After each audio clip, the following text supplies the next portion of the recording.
தீபத்தூணிலே தீபம் ஏற்ற வேண்டும் என்கின்ற ஒரு உத்தரவை சட்டத்துக்கு புறம்பாக இன்றைக்கு தந்திருக்கிறார்கள்.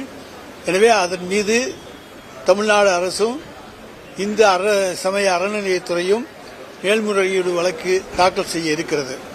அந்த தீபத்தூணிலே தீபம் ஏற்ற வேண்டும் என்று சொன்னால் நீதி அரசர்கள் இதற்கு முன்னாலே அங்கே தீபம் ஏற்றியிருக்கிறார்கள், அதற்கான ஆதாரங்கள் இருக்கிறது என்பதை கண்டறிந்து அந்த ஆதாரங்களுடைய அடிப்படையிலே நாங்கள் இன்றைக்கு அனுமதி தருகிறோம் என்று சொல்ல வேண்டும்.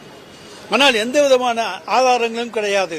யாரும் போய் கேட்கல. யாரோ ஒருத்தர் போய் கேட்டா அந்த ஒருத்தர் கேட்டதுக்காக வேண்டி நாங்கள் அனுமதி கொடுக்கிறோம் என்று சொல்லுவது முழுக்க முழுக்க தவறு.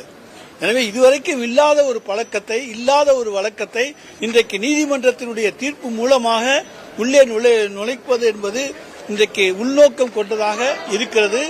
எனவே அதை பொறுத்த வரைக்கும் நாங்கள் எங்களை பொறுத்த வரைக்கும் முழுக்க முழுக்க அது எதிர்ப்புக்குள்ளான ஒன்று, தமிழர்களுடைய உணர்வுகளுக்கு எதிரான ஒன்று என்பதை இங்கே நாங்கள் தெரிவித்துக் கொள்ள விரும்புகிறோம்.